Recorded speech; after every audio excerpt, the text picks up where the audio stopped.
Pan India star Prabhas నటించిన latest movie Salaar December 22న release అయింది. మొదటి షోతోనే సినిమా సూపర్ హిట్ టాక్ ని సొంతం చేసుకుంది.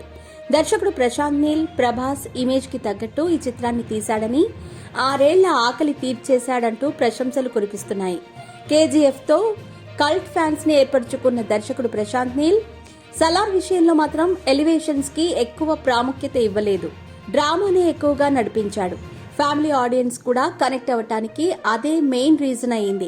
అందుకే క్లాసు మాసు అనే తేడా లేకుండా సలార్ కి యునానిమస్ గా పాజిటివ్ రిపోర్ట్స్ వచ్చాయని చెప్పాలి.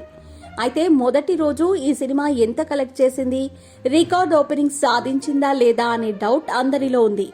ఇన్సైడ్ టాక్ ప్రకారం అయితే సలార్ మొదటి రోజు 175 కోట్లు గ్రాస్ ని కలెక్ట్ చేసింది అంటున్నారు.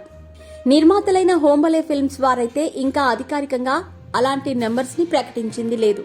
ఒకవేళ నిజంగా మొదటి రోజు 175 కోట్లు గ్రాస్ ని రాబట్టి ఉంటే మాత్రం అది ఆల్ టైమ్ రికార్డ్ అనే చెప్పాలి. ఎందుకంటే సినిమాకి ప్రమోషన్ ఎక్కువగా చేసింది లేదు. షారుఖ్ ఖాన్ డంకీ సినిమా పోటీగా ఉండటం వల్ల నార్త్ లో ఎక్కువ స్క్రీన్స్ దక్కలేదు. అలాగే ఆంధ్రాలో టికెట్ రేట్ల హైక్స్ ఎక్కువగా దక్కలేదు.